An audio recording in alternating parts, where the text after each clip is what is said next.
Balbakwa naman ang lulutuin natin mga boss. Perfecto ito pang ulam o pang pulutan. Gagamit tayo mga boss ng isang buong pata ng kalabaw.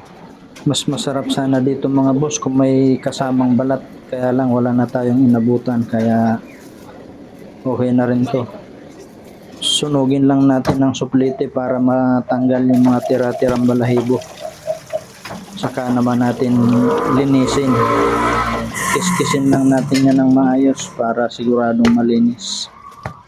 Lagyan lang natin ng isang kutsarang asin. Saka natin pakuluan. Salang na natin at hihintayin natin lumabas ang bula. Saka naman natin tatanggalin para malinis ang sabaw. Pagkatanggal ng bula mga boss, saka naman natin tatakpan. At magbibilang naman tayo ng mga 45 minutes para siguradong malambot na. Sa sangkap naman mga boss, gagamit lang tayo ng luya, bawang, sibuyas at atswete para maganda ang kulay. Pagkatapos ng 45 minutes mga boss, pwede na yan. Umpisa na natin ang pagigisa.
Ito na mga boss, luto na ang ating balbakwa. Maraming salamat sa inyong panonood. Kain po tayo.